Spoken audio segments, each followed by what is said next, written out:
Thank you, sir. Okay, we're signing a regulation bill, and you might want to discuss it, please. Somebody could explain it. This is an executive order called Unleashing Prosperity Through Deregulation.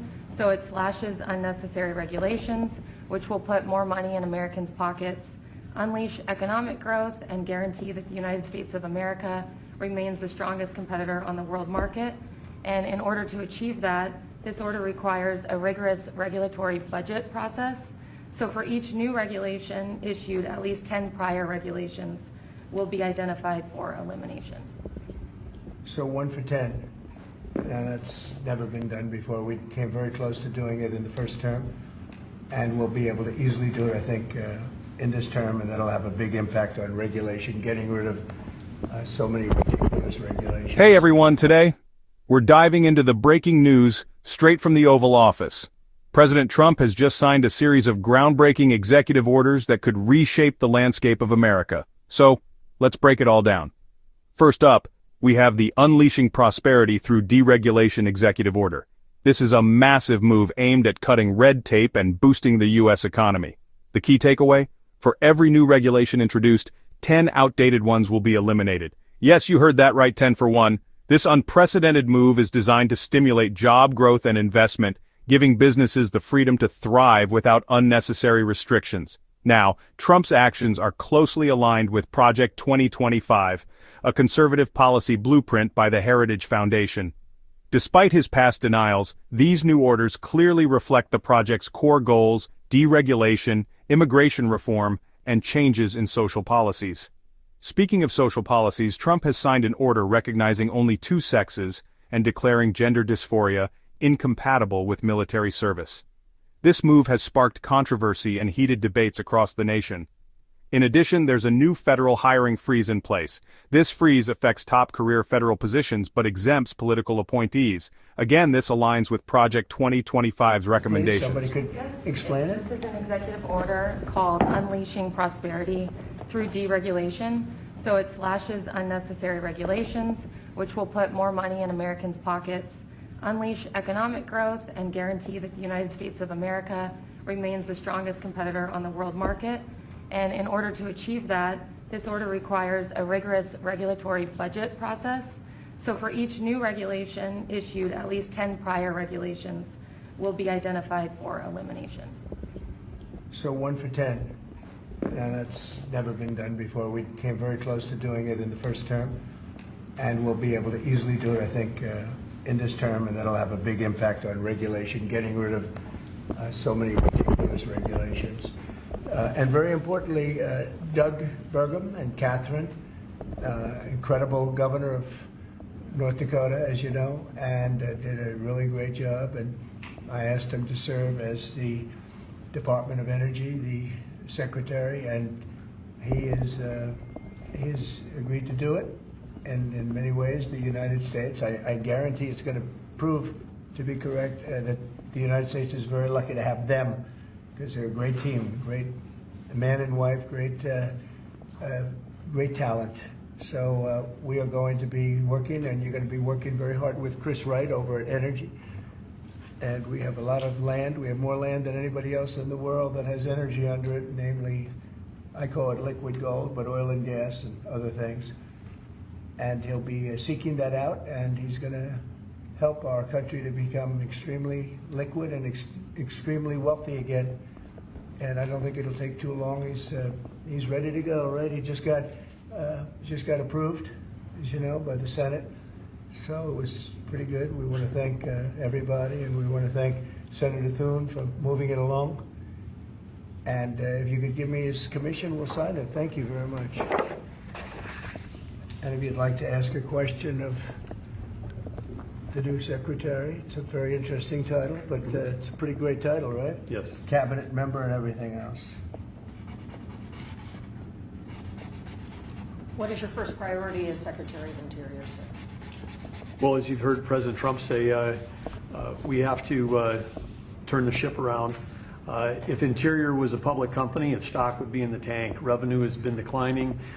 Production of revenue for American taxpayers is down. The deregulation order, executive order, which President Trump just signed, extremely important because we have to shorten the time that it takes to build things in America. And not only do we have to produce more energy, we've got to produce more critical minerals in this country, and we're talking across the whole country, including Alaska especially, a big opportunity. Interior, if it was a company, has the largest balance sheet in the world. 500 million acres of public land, 700 million acres of subsurface, over 2 billion of offshore acres. These are all assets that belong to the American people. We all talk about the debt that America has, this 36 trillion. We have perhaps hundreds of trillions of dollars of assets that we need to manage smartly, sustainably, for the benefit and the use of the American people. Mr. President, is there anything China, Canada, and Mexico can do tonight to forestall your implementation of tariffs tomorrow? No, nothing. Not right now, no. Not a negotiating tool? No, it's not. No, it's a pure economic. We have big deficits with, as you know, with all three of them. And in one case, they're sending massive amounts of fentanyl, killing hundreds of thousands of people a year with the fentanyl.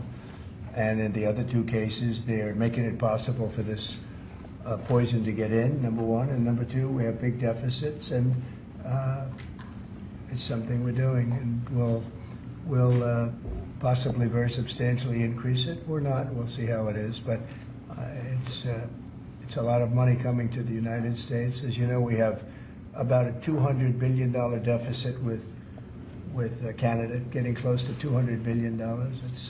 They've treated us very unfairly. And I say, why should we be subsidizing Canada? It's wonderful. I have so many friends in Canada. It's a great place. Is there a concession But, you're looking for, sir? No, we're not looking for a concession. And we'll just see what happens.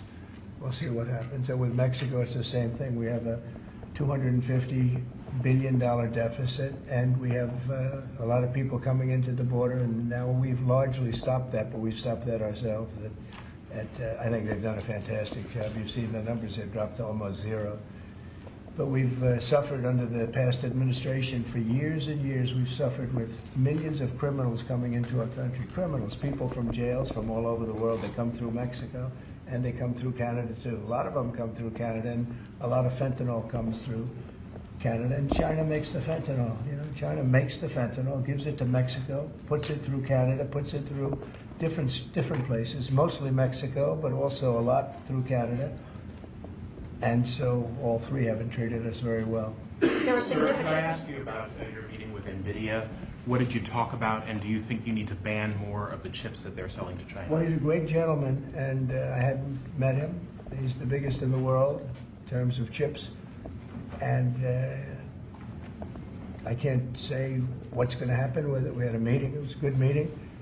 But eventually we're going to put tariffs on chips. We're going to put tariffs on oil and gas. That'll happen fairly soon. I think around the 18th of February. And we're going to put a lot of tariffs on steel. We already have tariffs on steel, and we've saved our steel industry, but that was relatively small compared to what it'll be. But we're going to be putting tariffs on steel and aluminum and ultimately copper. Copper will take a little bit longer, and that'll happen pretty quickly. It'll mean it'll be a great boost for our steel industry. It'll make our steel industry very strong. If I didn't put the tariffs on years ago on steel, which actually Biden left because there was so much money that they couldn't do anything about it, I think we would have lost. We wouldn't have one steel mill in this country if I didn't do that. We saved the steel industry.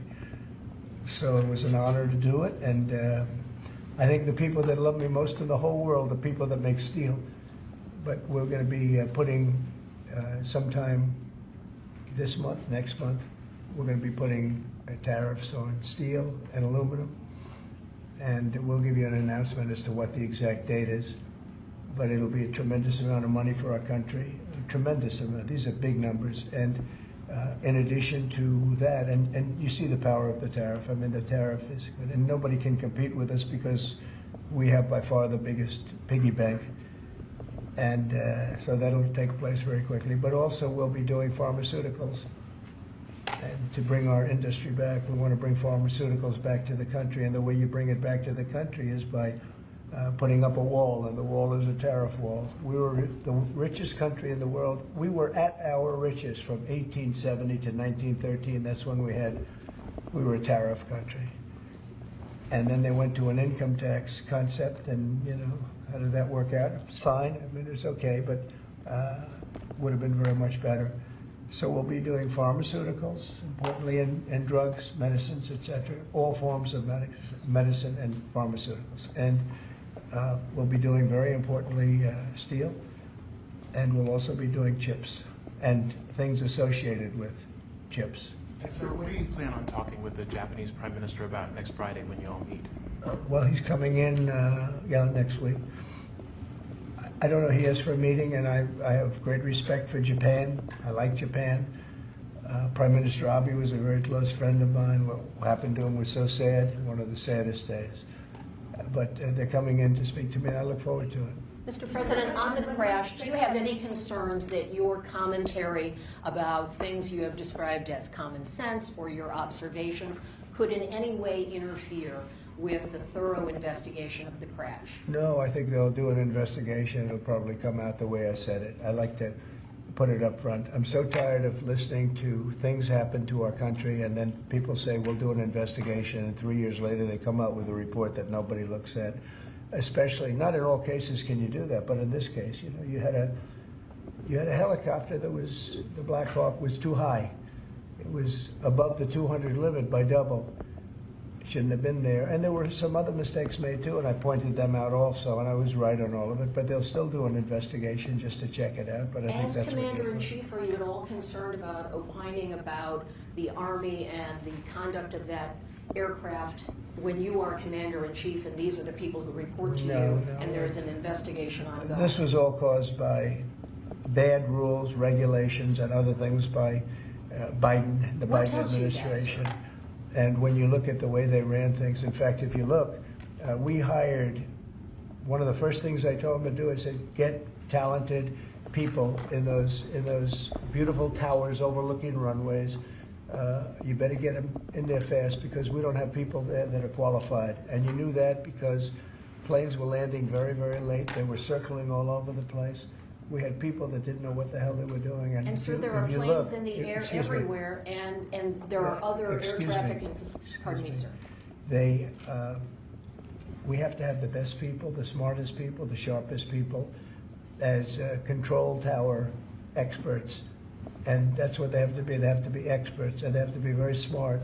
And we didn't have our best. And if you read the quote that I read yesterday at the news conference, it talked about people that were psychologically injured were okay, and people that had lots of problems were okay. I'd read it again if you'd like me to, but I don't think I have to waste your time. Does that give you concern, though, sir, with planes in the air all around the country, people relying on that as safety? Are you suggesting there's an ongoing risk? No, I think there's very little risk, but I think that we have to make sure that this never happens again. Very, very little risk.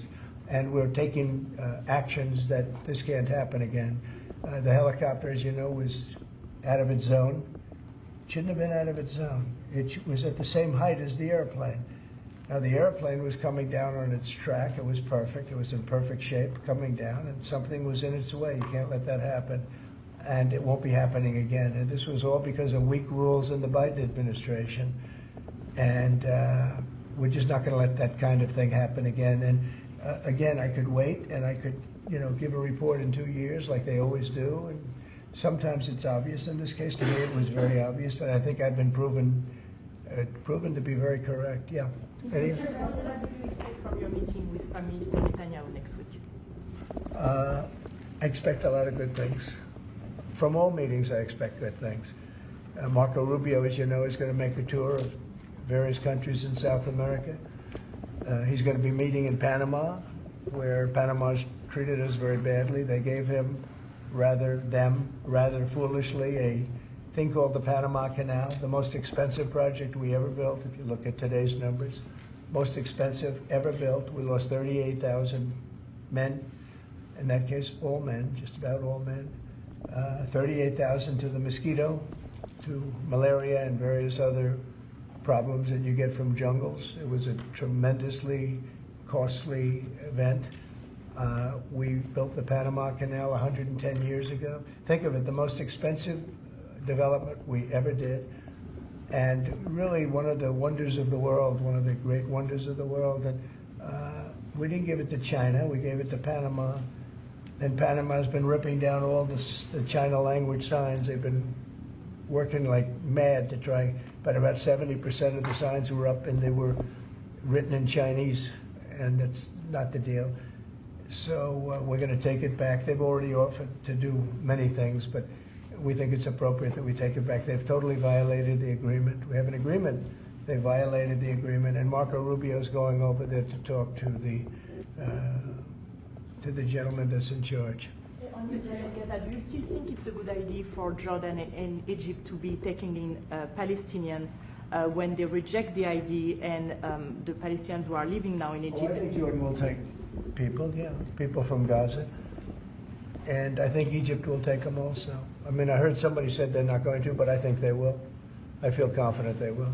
Mr. President, will tomorrow's tariffs include oil? What? Will tomorrow's tariffs be inclusive of Canadian crude? I'm probably going to reduce the tariff a little bit on that. We think we're going to bring it down to 10% on the oil. So it's 25% on the Canada side. Mr. President, are these tariffs stacking on top of already existing tariffs, or this Yes, will be the on top of whatever may be existing. Yeah. Mr. President, ask you a question about Venezuela. Rick Cornell was seen on state TV shaking hands with President Maduro. Is there any concern that that might lend legitimacy to the Maduro administration? No, we want to do something with Venezuela. I've been a very big opponent of Venezuela and Maduro. They've treated us not so good, but they've treated, more importantly, the Venezuelan people very badly. We have a tremendous Venezuelan population. I got 92% of the vote, the Venezuelan vote. Now we want to see what we can do to get people back in their homeland safe and free and all. He's meeting with a lot of different people, but we are for the people of Venezuela. We're for the Venezuelan Americans. If you look at it, we have them all in Florida, right around the Doral area. That's really, they call it Little Venezuela, right? And they voted for me close to 100%. So we'll see what we can do to straighten out the situation in Venezuela. Venezuela has been very unfortunate. I was very surprised when I saw that Biden agreed to buy a lot of oil from Venezuela, because Venezuela was just about finished, the dictator. And when that happened, it brought him back to life. You know, Biden went out and they buy millions of barrels of oil. I say, what's that all about? So we're not going to let that stupid stuff happen. So we'll see what happens. We're not happy with Venezuela. We don't like the way they've treated the Venezuelans at all. Mr. President, there have been some warnings or messages that government websites will be shut down this evening to scrub them of DEI content. Can you confirm if that's What's accurate? been shut down? Government websites, will be shut down this evening to scrub them of DEI content. Can you confirm whether that's accurate and if there are any concerns? I don't know. It doesn't sound like a bad idea to me. DEI would have ruined our country, and now it's dead. I think DEI is dead, so if they want to scrub the websites, that's okay with me. But I can't tell you. I guess probably certain people handle it certain ways. But I'll tell you who's very happy about it: the military. The real leaders, the real generals in the military, they're very happy about it. Doug is very happy about it. He's got a big group of people that are going to be working for him, really starting right now. He just got signed up, and they're very happy about it. He had a lot of DEI, everybody did, but he has not been a fan. It was really hurting our country badly. It's costing a lot of money too. You see the kind of money we're talking about? Hundreds of millions of dollars for nonsense. Now we have our country back now. Our country is back, and it's a nice thing to say. I've never seen such love. I've never had anything like it. I've never seen anything like it.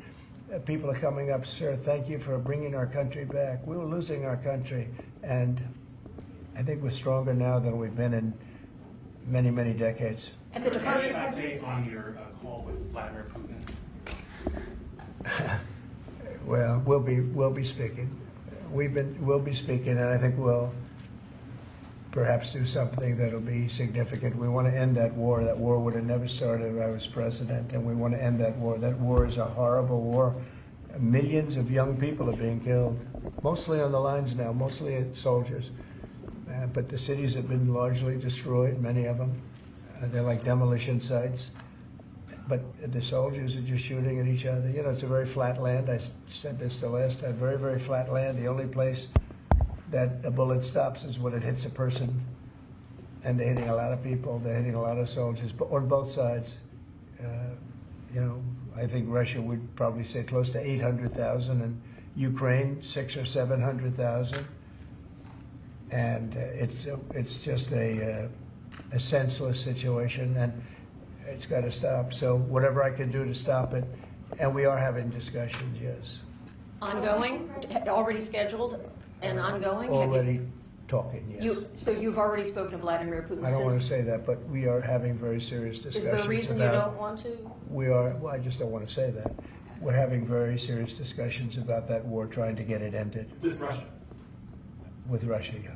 At the Department of Justice and the FBI, there are a number of high-level people who are being asked to resign or are being told they are going to be fired. Did you specifically request any actions at the Bureau or DOJ with respect to those employees? No, but we have some very bad people over there. It was weaponized at a level that nobody's ever seen before. They came after a lot of people, like me, but they came after a lot of people. No, I wasn't involved in it. I'll have to see what is exactly going on after this is finished. But if they fired some people over there, that's a good thing, because they were very bad. They were very corrupt people, very corrupt, and they hurt our country very badly with the weaponization. They used the Justice Department to go after their political opponent, which in itself is illegal. And obviously it didn't work. Are you going to impose tariff on the European Union? What does that mean? Are you going to impose tariff too on the European Union, like you are going to do for Mexico and Canada? Well, you're asking me a question, because I'm sure you didn't hear. Am I going to impose tariffs on the European Union? Do you want the truthful answer, or should I give you a political answer? Absolutely. Absolutely. The European Union has treated us so terribly. You promised Americans to try to reduce costs, and so many of the products that would be tariffed, when they come into the country, the outgoing country is not paying the tariff. The buyers in the United States pay that, and then that's passed on to consumers in most instances. Sometimes. How would you expect to have prices come down if you have such a broad plan for tariffs? And what do you say to the voters who want to see you reduce everyday costs? Well, let me just tell you that I got elected for a lot of reasons. Number one was the border. Number two was inflation, because I had almost no inflation. And yet I charged hundreds of billions of dollars of tariffs to countries. And think of it, I had almost no inflation and took in $600 billion of money from other countries. And tariffs don't cause inflation, they cause success. They cause big success. So we're going to have great success. There could be some temporary short-term disruption, and people will understand that. I had that when I negotiated some of the good deals for the farmers. And unfortunately, those deals have been led astray by Biden and his people because they didn't enforce the deals. We have a deal with China, which is phenomenal for the farmers, but there was nobody to enforce it in the Biden administration. They let them get away with murder. So that's another thing we're going to be bringing. Do you accept the principle of costs being They passed committed on? to buying $50 billion worth of farm product, and they did it when I was president. As soon as I left, they stopped doing it because there was nobody in Biden to enforce it. But the tariffs are going to make us very rich and very strong, and we're going to treat other countries very fairly. But if you think about it, other countries charge us tariffs. We don't charge them tariffs. And it's about time that that changes. Sir, are you concerned about the market reaction around tariffs? No, no. Tariffs, the word tariff is a very misunderstood word. You've heard me say, I say it kiddingly, but it's one of the most beautiful words in the dictionary. It really is. And we've been taken advantage of because others have charged us VATs. As an example, the European Union charges us 20% plus a VAT tax, called a VAT tax, very similar. And it costs us an absolute fortune. We are treated so badly. They don't take our cars. They don't take our farm products, essentially. They don't take almost anything. And we have a tremendous deficit with the European Union, so we'll be doing something very substantial with the European Union. We're going to bring the level up to where it should be. And if you think of the European Union, then you go to NATO, it's largely the same group of countries. Until I came along, I mean, we were paying almost 100% of NATO only to get bad trade deals. And now it's been evened out, but very unfair having to do, it was evened out pretty good. Actually, I did a good job. They paid $440 billion if you look at the Secretary General's report, and he was here recently and he said that. He said one of the most amazing things I've ever seen is what President Trump was able to do with these countries of Europe, of which he was in charge of them, but he couldn't get them to pay. I went over, I said, you got to pay, and if you don't pay, we're not going to protect you. It's very simple. But very unfair is with Ukraine, because we're in for $300 billion plus, and they're in probably for $100 billion. There's a $200 billion difference, and they need it more than we do. You know, we have an ocean in between. They don't. And so they're going to have to step it up a little bit. With efforts to reduce the federal workforce, whether it's offering what we've called the buyout package or other efforts, do you have any concerns that there will be employees broadly across the federal government who might take that up? And they're a part of the many different ways that agencies protect the public, from food inspections to water safety to I know, the air but traffic everybody's controllers. replaceable, and we'll get very good people to replace them if it turns out to be more than we thought. It could be a lot, it could be a little, we don't know, but we'd love to have them leave. We're trying to remember this. We want them to go into the private sector. It's our dream to have everybody almost working in the private sector, not in the public sector. We have many people, very few people came to work. They were, you know, it started more or less with COVID, but actually even before COVID. But it started with the COVID. They didn't come back. And then Biden let them get away with murder, and they, you know, we had federal workforce, like 4% coming into the office. And that just doesn't work. You know, people can say it does, but it doesn't work. You have to be unified in a group in the office. It's just, it was crazy. You don't know what they're doing. And then at some point we may ask them to certify that they didn't have two jobs, meaning were they really getting a check from us, the government, and then were they also working a second job and a third job, and, you know, on government time. And many of them will say that they did, you know, which is not legal, but it's a problem. It's a problem. No, we want to get that out. We want to clean it out. You know, people have been trying to reduce federal government now for 40 years, 45 years, and they haven't been able to do it. And this is a way of doing it, I think, very nicely. It's sort of a buyout, too. I think we're treating people very good, but people don't come to the office. They won't have a job starting on that very special date, so we'll see how that works out. I mean, nobody knows how that's going to turn out. Everybody might show up to the office, and maybe a large number won't show up. But if they don't show up, we've accomplished a very serious goal. We're trying to reduce government. Does Mr. Musk or any of those associated with your DOGE effort, do they have any direct access through the government systems to how money is dispersed? No, nothing. No, they are. This has nothing to do also with the federal cutting, you know, with this federal cutting. This is very separate. This is if you don't show up, you don't get paid. But DOGE, I think great progress has been made. We're talking about cutting over $1 trillion of waste. We're talking about waste. We're not talking about we're going to love and cherish Social Security, Medicare, Medicaid. We're not going to do anything with that other than if we can find some abuse or waste, we'll do something, but the people won't be affected. It'll only be more effective and better. And our country, as our country gets richer, the people on Social Security, Medicare, Medicaid, those people are going to be more secure. If Biden had gotten elected, Social Security was going to fail because the country was failing. It was going to fail. The country was going to fail. And therefore, the Social Security, Medicare, Medicaid, and all of the other things that you may get would not be able to be paid. Our country's getting very strong, and you see it. I think more progress has been made in the last 2 or 3 weeks than has been made in the last 4 years. I think not only has more progress been made in the last 4 years, it's, I'll call it deprogress. We went way backward as a country in so many different ways, from woke to all of the other things that took place that were so bad. You look at Afghanistan, how embarrassing that was. I think Afghanistan really started the problem with Russia and Ukraine. When Putin looked over and he saw how incompetently that was handled, I was getting out, but I was going to keep Bagram. Right now, China has Bagram. I was going to keep one of the biggest air bases in the world. They left it. But other than Bagram, I was going to get out. And I wasn't keeping Bagram for Afghanistan. I was keeping it for China because it's 1 hour away from where China makes its nuclear weapons. And we were keeping it. So we have a lot of great things happening in our country, and we appreciate that you're here. And I'm really thrilled about Doug, and I'm really thrilled about his friend, Chris Wright, who's a legend in the oil business, right? They keep telling me, Catherine, he's like a legend, and he's a legend too in a lot of businesses.